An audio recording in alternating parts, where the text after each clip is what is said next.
ಸುಮ್ಮನಿರೇ ಅಕ್ಕ ನೀನು. ನಾನು ಯಾವಾಗ ನೋಡಿದ್ರು ನಾನೇ ಫೋನ್ ಮಾಡೋದು ಬಿಟ್ಟರೆ ನೀನು ಯಾವಾಗ ಮಾಡ್ತೀಯ? ಈಗಲೂ ನಾನೇ ಮಾಡಿಸೆಯಲ್ಲ, ನೀನೇನಾರು ಮಾಡ್ದ?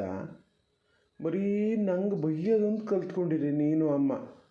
ಎಂತ ಮಾಡಿದ್ರೂ ತಪ್ಪೆ. ಅವತ್ತೇನೋ ಒಂಥರ ಮನ್ಸಿಗೆ ಬೇಜಾರಾಗಿ ಒಂಚೂರು ಇದು ಮಾಡಿದೆ ಬಿಟ್ಟರೆ ಮತ್ತು ಯಾವಾಗ ಎಂತ ಹೇಳಿ ನಿಂಗೆ ನೋಡೋಣ ಹೇಳ. ಸಡನ್ನಾಗಿ ಎಂತ ಮಾಡ್ಬೇಕಂತ ಗೊತ್ತಾಗಲ್ಲ ನನಗೆ. ಅದಕ್ಕೆ ಹೋಗಲಿ ಬಿಡು ಬಿಡು ಮಾರಯ್ಯ. ಹೇಳಿದೆ ಅಷ್ಟೇ, ತಮಾಷೆಗೆ ಹೇಳಿದೆ.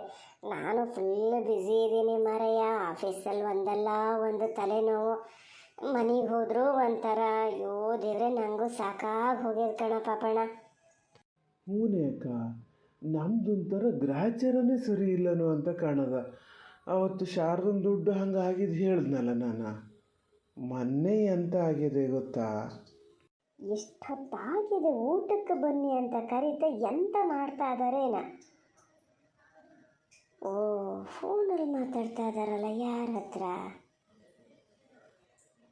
ಎಂತ ಆಯ್ತ ಪಾಪಣ್ಣ? ಅಪ್ಪ ಅಮ್ಮ ಎಲ್ಲ ಹುಷಾರದಾರಲ್ಲ? ಹುಡುಗರು ಹುಷಾರದಾರಲ್ಲ?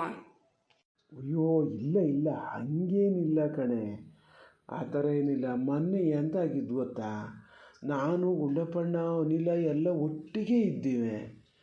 ಒಟ್ಟಿಗಿದ್ದಾಗ ನನಗೊಂದು ಮೆಸೇಜ್ ಬಂತು. ಮೆಸೇಜ್ ಅಲ್ಲ, ಫೋನೇ ಬಂತು.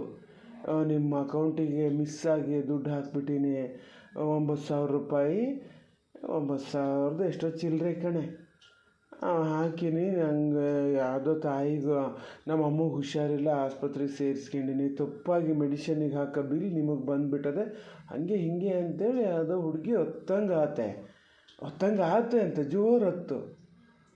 ನಾನು ಹಂಗಾರೆ ಎಂತ ಮಾಡೋದು ಪಾಪ, ತಾಯಿನ ಆಸ್ಪತ್ರೆಗೆ ಬಿಟ್ಕೊಡೋದಲ್ಲ ಅಂತ ಹೇಳಿ ಇದು ಆದರೂ ನೋಡಿದೆ ಮೆಸೇಜಲ್ಲೇ ಬಂದಿತ್ತು, ನಿಮ್ಮ ಅಕೌಂಟಿಗೆ 9,200 ಇಷ್ಟ ಬಂದದೆ ಅಂತ ಬಂದಿತ್ತು.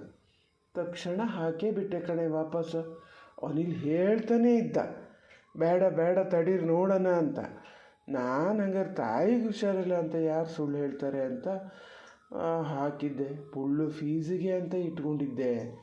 ಅಯ್ಯೋ, ನನ್ನ ಗೋಳು ಅಂದ್ರೆ ಕಡಿಕು ನೋಡ್ತೀನಿ ಸುಳ್ಳು ಮೆಸೇಜ್ ಬಂದಿದ್ದು ನೋಡಿ ನಾನು ದುಡ್ಡು ಹೋಯ್ತು. ಯಪ್ಪ, ಏನು ಮಾಡೋದಂತ ಗೊತ್ತಾಗಲ್ಲ ನನಗೆ. ಶಾರದಕ್ಕೆ ಗೊತ್ತಾಗಿದ್ರೆ ಮತ್ತೇನಿರಲ್ಲ, ಮನೆಯಲ್ಲಿ ರಂಪ ಆತಿತ್ತು.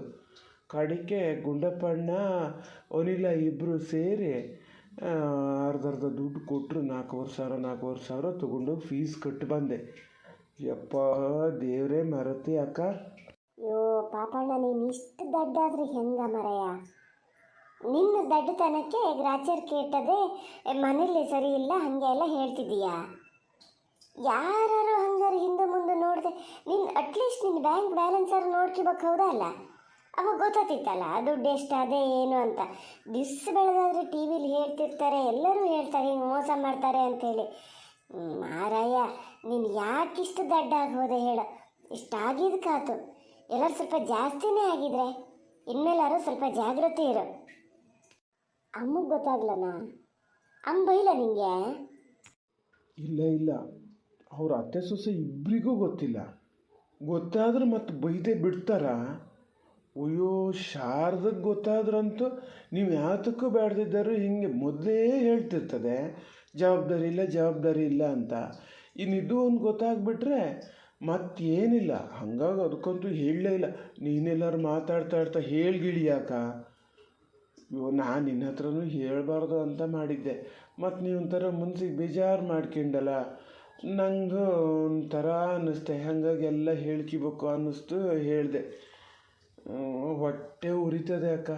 ಶಾರದಂದು 10,000 ರೂಪಾಯಿ, ನಂದು 9,500 ರೂಪಾಯಿ. ತಿನ್ಬೇಡ ಉಣ್ಬೇಡ, ಸುಮ್ಮನೆ ದಂಡಾತಲೆ. ನಾನು ಅದಕ್ಕೆ ಯೋಚನೆ ಮಾಡಿ ನೀನು ಮನೆಗೂ ಒಂದು ಹೋಮ ಮಾಡಿಸ್ದೆ. ಎಷ್ಟು ವರ್ಷ ಆತೆ ಅಕ್ಕ. ಅದಕ್ಕೆ ಒಂದು ವಾಸ್ತು ಹೋಮನ ಎಂಥದೋ ಮಾಡ್ತಾರಂತಲ್ಲ, ಅದನ್ನೊಂದು ಮಾಡಿಸೋಣ ಅಂತ ಅಂದ್ಕೊಂಡಿನಿ. ಅಲ್ಲ, ಹೋಮ ಮಾಡಿಸೋದಾದ್ರೆ ಮಾಡಿಸು. ಮನೆಯಲ್ಲಿ ಅವಾಗವಾಗ ಹೋಮ ಹವನ ಆಗ್ತಿರಬೇಕು, ಒಳ್ಳೆಯದು, ಪಾಸಿಟಿವ್ ಎನರ್ಜಿ ಇರುತ್ತೆ ಅಂತ ಮಾಡೋಣ. ಆದರೆ ಅದರಿಂದಾನೇ ತೊಂದರೆ ಆಗಿ ನಿನಗೆ ಈ ಥರದ ಕೆಲಸ ಆಗಿದೆ ಅಂತ ಮಾತ್ರ ತಿಳ್ಕೊಬೇಡ. ಇದಾಗಿ ಪೂರ್ತಿ ನಿನ್ನ ದಡ್ಡತನದಿಂದಾನೆ. ಅವ ಶಾರದನ ದುಡ್ಡು ಹೋಗಿದ್ದು ನಿನ್ನ ದಡ್ಡತನದಿಂದಾನೆ, ಇವತ್ತು ನಿನ್ನ ದುಡ್ಡು ಹೋಗಿದ್ದು ನಿನ್ನ ದಡ್ಡತನದಿಂದಾನೆ. ಸ್ವಲ್ಪ ಚುರುಕಾಗು ಪಾಪಣ್ಣ, ಹಿಂಗಿದ್ರೆ ಕಷ್ಟ ಕಣ. ನಿನ್ಕಿಂತ ಅಪ್ಪ ಚುರುಕದಾರೆ. ಎಂಥ ದಡ್ಡತನ ಅಕ್ಕ, ನಾ ಏನು ಬೇಕಂತ ಮಾಡೋದು ನಾನೇ? ಯಾವುದನ್ನು ಬೇಕಂತ ಮಾಡಿದ್ದಲ್ಲ. ನನ್ನ ಗ್ರಾಚಾರನೇ ಸರಿ ಇಲ್ಲ ಗೊತ್ತಾ? ನೀ ಎಲ್ಲರೂ ಹಿಂಗೆ ಅಮ್ಮನ ಎದುರು ಶಾರದನ ಎದುರು ಹೇಳಬೇಡ. ಮೊದಲೇ ಇದು ಮಾಡ್ತಾರೆ, ಮತ್ತು ಅವ್ರಿಗೆ ಒಂದು ರೊಟ್ಟಿ ಮೂರು ತುಪ್ಪಕ್ಕೆ ಬಿದ್ದಂಗೆ ಆಗ್ತದೆ. ಅಲ್ಲ ಅಕ್ಕ, ನೀ ಬರೋದು ಯಾವತ್ತು? ಅವತ್ತು ನೋಡಿದ್ರೆ ಏನು ನಾನು ಅವಾಗವಾಗ ಬರ್ತಿರ್ತೀನಿ ಅಂತ ಹೇಳಿ ಹೋಗಿದ್ದು ನೋಡ್ರು ದೊಡ್ಡದು. ಒಂದು ದಿವಸನೂ ಬರಲ್ಲ. ದೇವಸ್ಥಾನ ದೀಪಕ್ಕೆ ಬತ್ತೀಯಾ ಯಾವತ್ತು ಅಂತ ನೋಡು, ಫೋನ್ ಮಾಡ್ತೀನಿ. ಇಲ್ಲ ಇಲ್ಲ ಪಾಪಣ್ಣ, ದೀಪಕ್ಕೆಲ್ಲ ಬರೋಕ್ಕಾಗಲ್ಲ. ಈಗ ಹೊಗ್ಲೊತ್ತಾದರೆ ಬಂದು ವಾಪಸ್ ಬರೋಕ್ಕೆ ಏನಾದ್ರು ಟ್ರೈ ಮಾಡ್ಬೋದೇನೋ, ಉಳಿಯೋಕ್ಕೆಲ್ಲ ಬರೋಕ್ಕಾಗಲ್ಲ ಈಗ. ಎಂಥ ಜನ ನೀವು, ಅಷ್ಟು ದುಡ್ಡು ಕಳ್ಕೊಂಡು ಅದಕ್ಕೆ ಹಂಗಾರೆ ಫುಲ್ಲು ಫೀಸ್ ಕಟ್ಟು ಬಂದ್ರನ್ರಿ ಅಂತ ಕೇಳಿದ್ರೆ ಮಾತಾಡಲ್ಲ. ಯಾಕೆ ಈ ಥರ ಆದರೆ ಇಷ್ಟು ಕಳೀತೀರಿ ನೀವು? ಒಂದು ಲೆಕ್ಕಕ್ಕೆ ಏನೋ ಗ್ರಾಚಾರ ಸರಿ ಇಲ್ಲದೆ ಇರೋದು ಹೌದಯ್ಯ, ಆದ್ರೆ ನೀವೊಂದು ಸ್ವಲ್ಪ ಚುರುಕಾಗದೆ ಇದ್ದರೆ ನಾನು ಹೆಂಗೆ ಜೀವನ ಮಾಡೋದು ಅಂತ. ಅಲ್ಲ ಪಾಪಣ್ಣ, ಅಮ್ಮಗೆ ಎಲ್ಲರೂ ನಾ ಬಂದ್ರೆ ಖುಷಿ ಆಗ್ತದಣ್ಣ. ಒಂಥರ ಗನಾಗ ಮಾತೇ ಆಡಲ್ಲ ಮರಯ್ಯ, ಅದಕ್ಕೆ ನಂಗೆ ಬರೋಕ್ಕೆ ಮನಸ್ಸಾಗಲ್ಲ. ಖುಷಿ ಆಗದೆ ಇರ್ತದನಕ್ಕ, ಮೇಲೆ ಕೇಳ್ಕಿಣಲ್ಲ ಅಷ್ಟೇ, ಅದಕ್ಕಾಗಿ ನೀನು ಬರಲ್ಲ. ಶಾರದೇನಾದ್ರು ಹೇಳಿದನ್ನು ಹೇಳು, ಅದರಿಂದ ನಿಂಗೇನಾದ್ರು ಮನ್ಸಿಗೆ ಬೇಜಾರಾಗ್ಯದ? ಹಂಗೇನಾರು ಇದ್ರೆ ಹೇಳು, ಬಲಿ ಬಿಡಿಸ್ತೀನಿ. ಸುಮ್ಮನಿರ ಪಾಪಣ್ಣ ನೀನು, ಅದು ಎಂತ ಹೇಳಲೂ ಇಲ್ಲಪ್ಪ. ಚೆನ್ನಾಗೇ ಮಾತಾಡ್ಸೋದೆ, ಸುಮ್ಮನೆ ಹೇಳಬಾರ್ದು. ತುಂಬ ಚೆನ್ನಾಗಿ ಮಾತಾಡ್ಸೋದಪ್ಪ. ನಿಮ್ಮ ಹಂಗೇನಾರು ಹೇಳ್ಗಿಡಿ ಅದಕ್ಕೆ. ಸಾಕು ಮಾರತಿನ, ಅದೇ ನೋಡಿದೆ.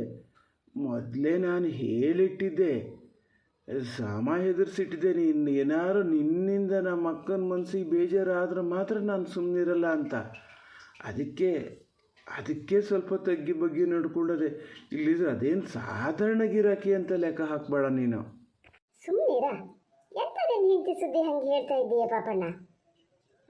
ನೀ ಹಂಗೇನಾರು ಹೇಳಿದಿದ್ರೆ ನಿಮ್ಮಲ್ಲೇ ಇರಬೇಕು, ನನ್ನ ಹತ್ರ ಹೇಳಬಾರ್ದು. ಹಿಂಗೆ ಗೊತ್ತಾ? ಎಲ್ಲಾರು ಅವಳು ಕೇಳಿಸ್ಕೊಂಡ್ರೆ ಎಷ್ಟು ಬೇಜಾರು ಮಾಡ್ಕೋತಾಳೆ ಹೇಳ? ಇಲ್ಲ, ಹಾಗೇನು ಬೇಜಾರೇನು ಮಾಡ್ಕೀಳಲ್ಲ. ಅದು ಇಲ್ಲೆಲ್ಲೂ ಇಲ್ಲ ಬಿಡು. ಅಲ್ಲ ಅತ್ತೆ ಸೊಸೆ ಏನೋ ಕೆಲಸ ಮಾಡ್ತಾ ಇದ್ದಾರೆ, ಅದ್ರ ಫುಡ್ಡಿಂದ ಒಂದು ಕೆಲಸ ಅದೆಯಲ್ಲ, ಅದನ್ನು ಮಾಡ್ತಾ ಇದ್ದಾರೆ. ನಾನು ಈಗ ಊಟಕ್ಕೆ ಹೋಗಿ ವಾಪಸ್ ಬಂದೆ ಮರತೆ. ಸುಮ್ಮನೆ ಇಲ್ಲಿ ಕೂತ್ನಲ್ಲ, ಮತ್ತು ನಿಂಗಾರು ಒಂಚೂರು ಫೋನ್ ಮಾಡೋಣ ಅಂಥೇಳಿ ಮಾಡಿದೆ. ಹೋಗ್ತೀನಿ ಈಗ, ಊಟಕ್ಕೆ ಹೋಗ್ತೀನಿ. ಅಲ್ಲ ಅಕ್ಕ, ಮತ್ತು ನೆನಪಿರಲಿ, ಈ ದುಡ್ಡಿನ ಸುದ್ದಿ ಎಲ್ಲರೂ ಮನೆಗೆ ಬಂದಾಗ ಯಾವುದಾದ್ರು ಒಂದು ಉದಾಹರಣೆ ಕೊಡೋಕ್ಕೆ ಅಂತೇಳಿ ನನ್ನ ಸುದ್ದಿ ಒಂದು ಹೇಳಬೇಡ ಆತಾ? ಇಲ್ಲ ಮಾರಯ್ಯ, ಹೇಳಲ್ಲ. ಅಲ್ಲ ನಿಮ್ದು ಇನ್ನೂ ಊಟ ಆಗಲಂದ್ರ? ಹೋಗು ಪಾಪಣ್ಣ, ಹೋಗು, ಊಟ ಮಾಡಿ ಹೋಗು. ಹ್ಞೂನೇ ಅಕ್ಕ, ಹೋಗ್ತೀನಿ, ಊಟ ಮಾಡ್ತೀನಿ. ಹಂಗಾರೆ ಫೋನ್ ಇಡ್ಲಾ? ಕೇಳ್ದೆ ಹೇಳು, ಹುಡುಗರಿಗೆ ಬಾವುಗೆ ಎಲ್ಲರಿಗೂ ಕೇಳ್ದೆ ಹೇಳತ್ತಾ?